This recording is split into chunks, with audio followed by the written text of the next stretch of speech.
সত্যি এই বছর আমাদের কৃষ্ণনগরে ঠাকুর মুখ তুলে চেয়েছেন। হ্যাঁ মহারাজ, ধান একেবারে পরিপূর্ণ হয়েছে। তা কবে ধান কাটা হবে পুটির বাবা? ধান তো একেবারে পেকেই এসেছে, সপ্তাহখানেকের মধ্যে ধান কাটতে হবে। বেশ বেশ, তাহলে তো ভালোই হলো। এই মাসের শেষের দিকেই তো নবাব বাহাদুরকে শস্যের খাজনা পাঠানোর কথা। হ্যাঁ মহারাজ, এবারে নবাব বাহাদুর খুশি হবে। ঠিক বলেছ গোপাল।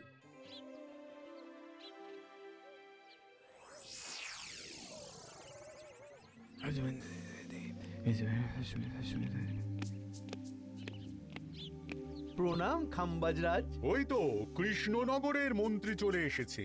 ও, এর কথাই তুমি বলেছিলে? হ্যাঁ, ওই রাজ্যের সব খবরাখবর আমায় দেয়। ইনি কে?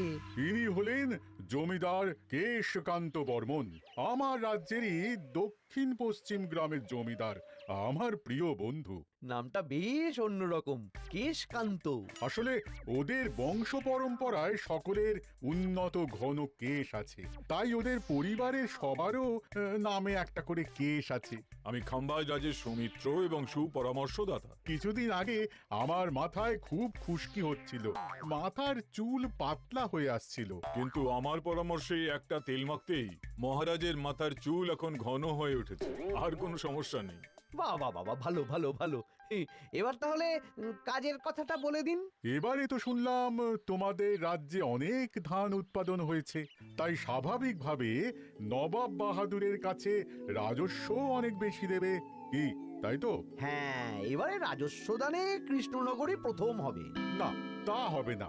নবাবের কাছে অত ধান পৌঁছবে না, এমনকি কৃষ্ণচন্দ্রের কাছেই চাষিরা বেশি ধান রাজস্ব দিতে পারবে না। সেটা কি করে হয়? পাকা ধানে মই দিতে হবে। বললাম না, ও আমার সুপরামর্শদাতা। হ্যাঁ, আমার মন্ত্রীকে বাণিজ্যের কাজে বাইরে পাঠিয়েছি কিছুদিন, তাই কেশকান্ত মাঝে মধ্যেই আমার কাছে আসে, গল্পগুজব করে আর সুপরামর্শ দেয়। কিন্তু আমি কি করব? তুমি রাতের অন্ধকারে চাষিদের ধান জমিতে পাকা ধানে মই দিয়ে দাও, এমন ভাবে কাজটা করবে যাতে কাকপক্ষীতেও টের না পায়। আর তাতে আমার লাভ? প্রত্যেক বছর নবাব রাজস্ব দানে বিজয়ীকে 3000 মোহর দেয়, আমি তোমাকে তার থেকে 1000 মোহর উপহার দেব। 1000 মোহর? হ্যাঁ হ্যাঁ, যাও যাও যাও, কাজটা শুরু করে দাও। আচ্ছা।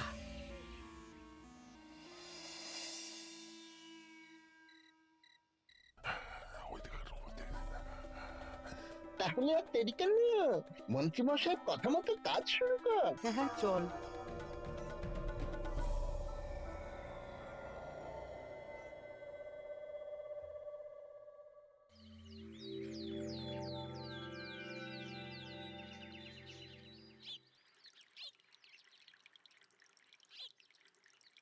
এবারে তো চাষাবাদ বেশ ভালোই হয়েছে। আশা করি নবাব বাহাদুরের কাছ থেকে এবারে আমরাই পুরস্কার পাবো। হ্যাঁ মহারাজ, সারা বাংলায় কৃষ্ণনগরের মতো উৎপাদন এই বছরে কোথাও হয়নি। সর্বনাশ হয়ে গেছে মহারাজ, সর্বনাশ হয়ে গেছে। কি সর্বনাশ হয়েছে গো পুটির বাবা? গতকাল রাতে আমাদের সব জমির পাকা ধানে মই দিয়ে দিয়েছে। সে কি? এবার আমরা কি করব মহারাজ? কাদের কাদের জমিতে হয়েছে এসব? যেই জমিতে তাকাবেন সেই জমিতেই এই কাণ্ড, ধান ঝরে সব মাটিতে পড়ে আছে। এবার আমরা কি করব? হায় হায় হায়, এবার আমাদের রাজ্যের কি হবে? নবাব বাহাদুরকে তো জবাব দিতে পারবো না। বড় বিপদ হয়ে গেল, রাজ্যে গ্রহের প্রকোপ নেমে এলো। ও, আর কদিন পরেই আমার টেকে আসবে 1000 মোহর। ঠিক আছে, তোমরা সবাই এখন বাড়ি যাও। না, আমার মন মেজাজ ভালো নেই।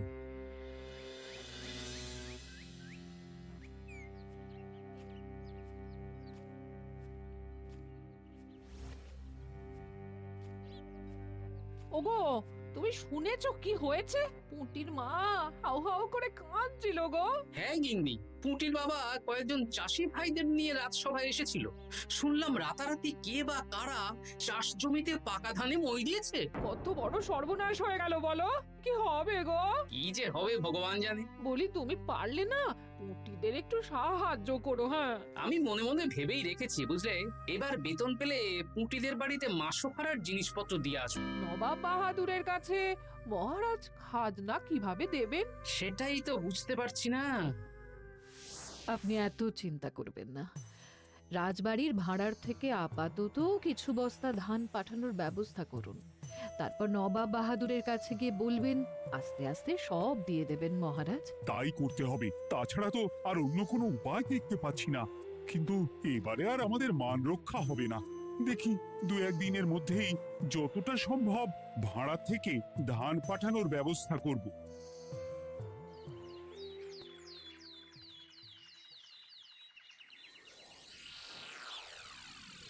এই বছর 10,000 বস্তা ধান রাজস্ব এসেছে খাম্বাজ রাজ্য থেকে, 7,000 বস্তা ধান এসেছে বর্ধমান রাজ্য থেকে, আর মাত্র 100 বস্তা এসেছে কৃষ্ণনগর থেকে। তাই এই বছরের বিজয় রাজ্য হচ্ছে খাম্বাজ রাজ্য। খাম্বাজ রাজ্যের রাজার হাতে 3,000 মোহর উপহার হিসেবে তুলে দিচ্ছেন। আর কৃষ্ণচন্দ্র, তোমার রাজ্যের এরকম হাল কেন? এবারে আমাদের সমস্ত রাজ্যের পাকা ধানে কেউ বা কারা মই দিয়ে দিয়েছে। সেসব তোমার মাথা ব্যথা। আমার ধান কোথায়? 100 বস্তা ধান রাজস্ব, কম করে 800 বস্তা ধান রাজস্ব দেওয়ার কথা, কিন্তু তুমি তোমার কথার খেলাপ করেছো। এই বছর আমি নিরুপায় জাহাপানা। আমিও নিরুপায়। হয় তুমি আগামী 1 সপ্তাহের মধ্যে আমাকে 5,000 মোহর দেবে, নইলে নইলে কৃষ্ণনগরের সিংহাসন থেকে সরে যাবে। এত বড় শাস্তি দেবেন না নবাব বাহাদুর। আপনি অন্তত মাস 6 সময় দিন, আবার ধান চাষ করিয়ে আপনাকে প্রাপ্য ধান দেওয়া হবে। বেশি কথা বলছো কৃষ্ণচন্দ্র। তুমি 5,000 নয়, 6,000 মোহর 1 সপ্তাহের মধ্যে দেবে। বেটা গোপাল বেশি পাকা, অত কথা বলতে কে বলেছিল? গোপাল, এটা তুমি কি করলে? হায় হায় হায়!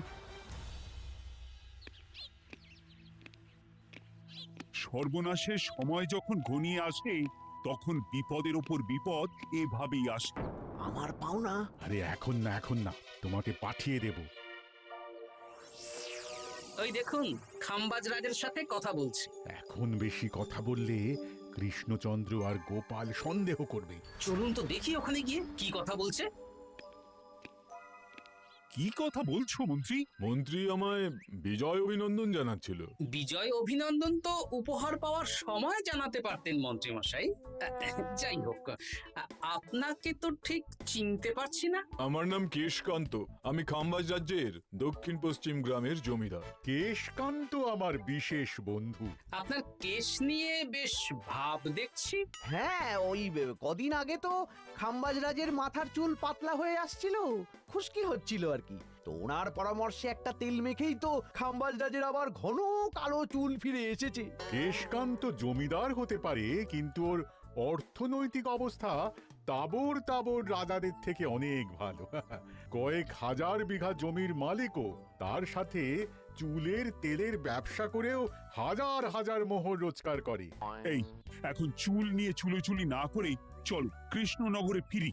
এমনিতেই মন মেজাজ খারাপ, 1 সপ্তাহের মধ্যে আবার 6,000 মোহর জোগাড় করতে হবে। হ্যাঁ, চলুন চলুন।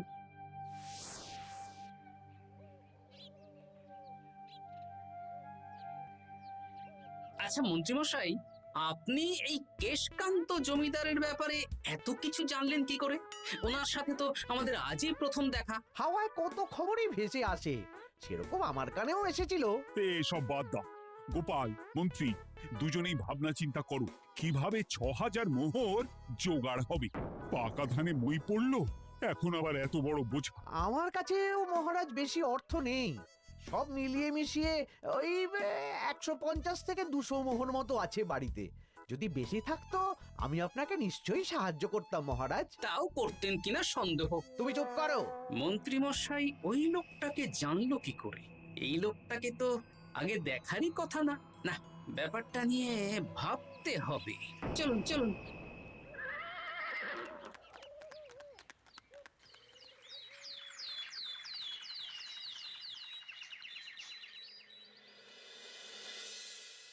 বুঝলে গিন্নি, 1 সপ্তাহের মধ্যে মহারাজকে 6000 মোহর জোগাড় করতেই হবে, নইলে সিংহাসন ছাড়তে হবে। এখন কিন্তু আমাদের উচিত মহারাজের পাশে দাঁড়ানো। কিছু ভেবেছো কি? আপাতত আমার বিয়েতে পাওয়া আংটি বন্ধক রাখবো, আর তুমি যদি হ্যাঁ হ্যাঁ, আমার যে দুটো গয়নাগাটি আছে ওগুলো বন্ধক রাখো, পরে আস্তে আস্তে ছাড়িয়ে নেবো খন। দেখি বাকি সভাসদদেরকেও বলবো, যে যতটা পারে, তারপর ভগবানই ভরসা।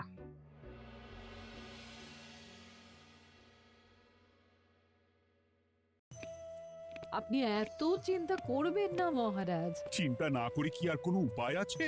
সিন্ধুকে যা আছে তা দিয়ে 3000 মোহর হয়ে যাবে, কিন্তু তারপর আর কি করব? এবার কি নিরুপায় হয়ে জায়গা জমি বিক্রি করতে হবে? কিছু একটা করতেই হবে। আপনি গোপালকে একবার বলে দেখুন, প্রত্যেকবার যখনই বিপদে পড়েছেন তখন গোপালই আপনাকে বাঁচিয়েছে। দেখি আগামীকাল রাজসভা শুরু হওয়ার আগে গোপালের সাথে ব্যাপারটা নিয়ে আলোচনা করব।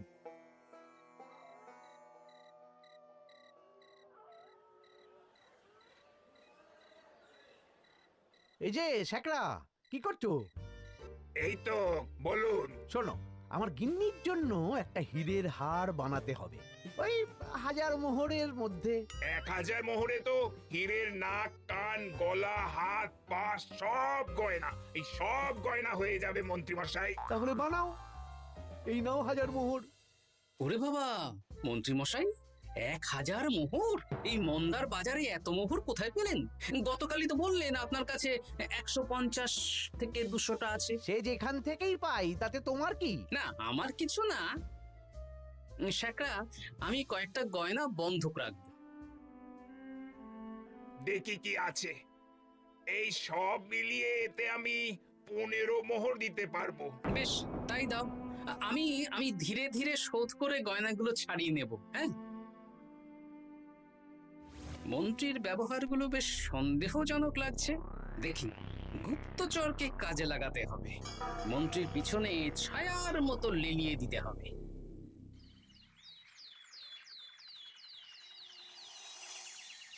মহারাজ, আমি চেষ্টা করছি আপনার এই মোহর কিভাবে জোগাড় করা যায়, আপ্রাণ চেষ্টা করছি। দেখো বা আমি 3000 মোহর পারবো, কিন্তু তার বেশি হলে জায়গা জমি বেচতে হবে, হাতে যে বেশি দিন সময়ও নেই। আচ্ছা মহারাজ, দেখছি। তবে মন্ত্রীমশাই চাইলেই আপনাকে 1000 মোহর দিয়ে সাহায্য করতে পারতেন, কিন্তু উনি তা না দিয়ে ওনার গিন্নির গয়না বানাচ্ছেন, হীরের গয়না। দেখি, মন্ত্রী তো কালকেই বলল ওর কাছে 150 থেকে 200 মোহর আছে মাত্র, 1000 মোহর কোথা থেকে পেল? সে উনিই জানেন, তবে তার খবর খুব তাড়াতাড়ি আশা করি পেয়ে যাব মহারাজ।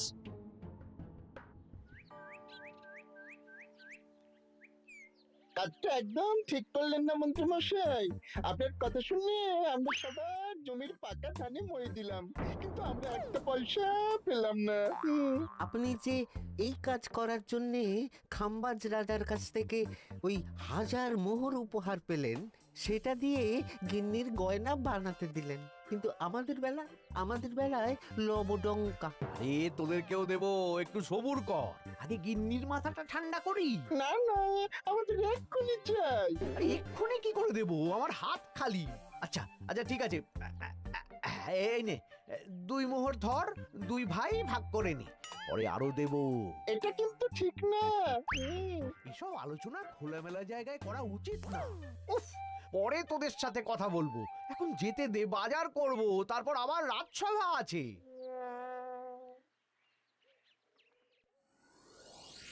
আচ্ছা, এই ব্যাপারটা মহারাজকে আর গোপাল দাদাকে জানাতে হবে।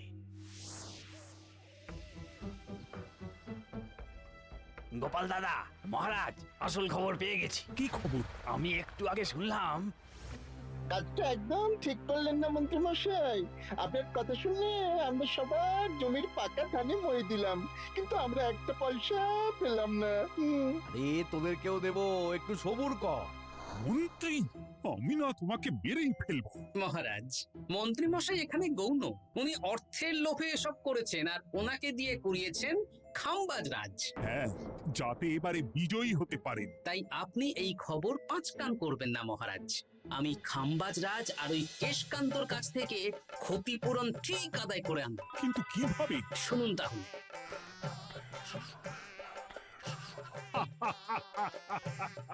দারুণ বুদ্ধি। তাহলে এখন আসি মহারাজ, কাউকে কিচ্ছু বলার দরকার নেই।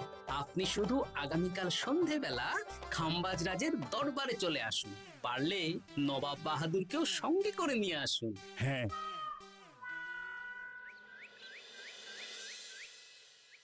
প্রণাম খাম্বাজ রাজ। কে আপনি? আমি হতাশ রঞ্জন, পশ্চিমে থাকি। কি চাই বলুন? কিছু চাই না, তবে একটা কথা শুনলাম তাই বলতে এলাম। কি কথা? আমি শুনলাম মহারাজ আপনার মাথার চুলগুলো সব নকল। আমার এত সুন্দর চুল সব নকল? ফাজলামো হচ্ছে। আমি যদি প্রমাণ করে দিই আপনার চুল নকল, তাহলে কি? তাহলে আপনি আমাকে 100 মোহর দেবেন, আর প্রমাণ না করতে পারলে আমি আপনাকে 100 মোহর দেব। বেশ, দেখো, এক্ষুনি দেখো, আমারই তো 100 মোহর লাভ হবে।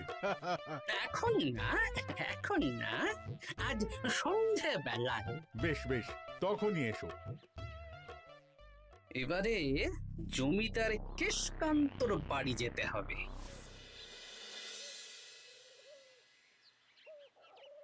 জমিদার মশাই বাড়ি আছেন?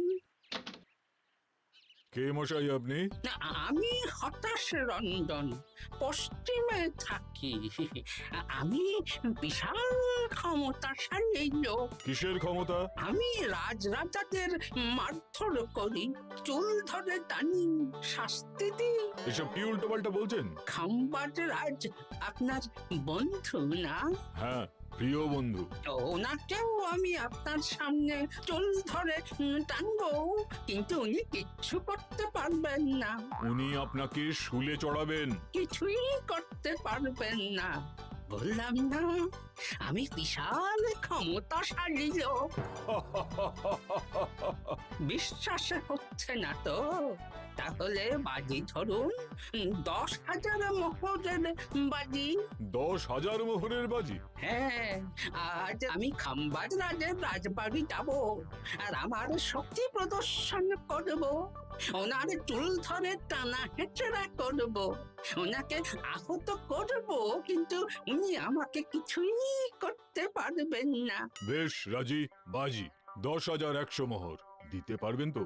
হ্যাঁ, আমি বাজি হারলে আপনাকে দেব 10,100 মোহর। দরকার হলে ওই কাগজে কলমে লিখিত পরিত করে নিন। বেশ, তাহলে তাই হোক। কিন্তু হ্যাঁ, একটা কথা, আমি শক্তি প্রদর্শন করার আগে থেকে প্রক্রিয়া চলাকালীন সময় পর্যন্ত আপনি খাম্বাজ রাজের সাথে কোনো কথা বলতে পারবেন না। বেশ বেশ।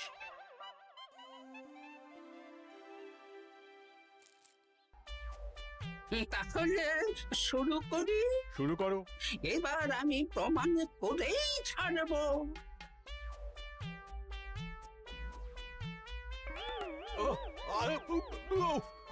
লাগছে লাগছে, বাবারে, লাগছে এই সেরেছে। লাগছে, এ তো সত্যি সত্যি চুল ধরে টানছে।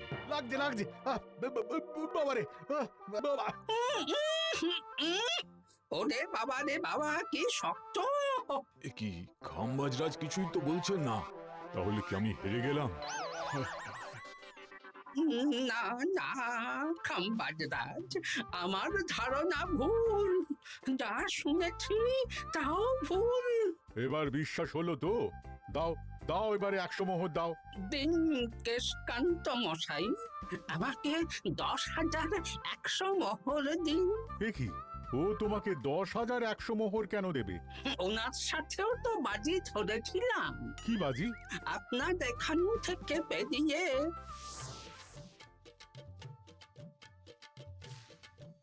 এবারে দিন তো দেখি, সব কাগজ কলমে লেখা আছে। এই নাও। হায় হায় হায় হায়। সাবাস গোপাল, সাবাস, তুমি আমার মুখ রক্ষা করেছো। গোপাল, কৃষ্ণচন্দ্র, নবাব বাহাদুর, আপনারা? হ্যাঁ, আমি গোপাল। এটা ছাড়া আর কোনো উপায় ছিল না খাম্বাজরাজ। আপনি আমাদের মন্ত্রীর মাথা খেয়ে যে জঘন্য কাজটা করিয়েছেন সেটা তো আর প্রমাণ করতে পারতাম না, তাই ছলে বলে কৌশলে আপনার প্রিয় বন্ধুর কাছ থেকে আদায় করে নিলাম। হ্যাঁ নয়, হ্যাঁ।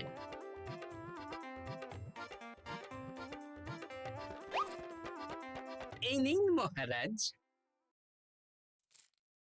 এতে কত মোহর আছে? 10,100 মোহর। এর থেকে 100 খাম্বাজরাজকে দিন, 6,000 নবাব বাহাদুরকে, আর বাকিটা আপনার কাছে রাখুন। এত ধান নষ্ট হলো। কৃষ্ণচন্দ্র আমাকে সবটা বলেছে, আর ওর মন্ত্রীকেও নিয়ে এসেছি। ধোলাই খেয়েই সব বলে দিয়েছে। এই কে আছো? কৃষ্ণনগরে মন্ত্রীকে নিয়ে এসো।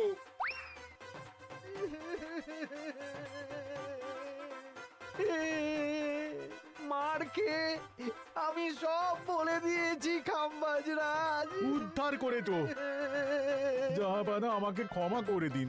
এর কোনো ক্ষমা নেই। তোমাকে আমি কারাগারে বন্দি করব। হায় হায় হায়, সামান্য টাকার লোভ করতে গিয়ে পুরো মাঠে মারা গেলাম।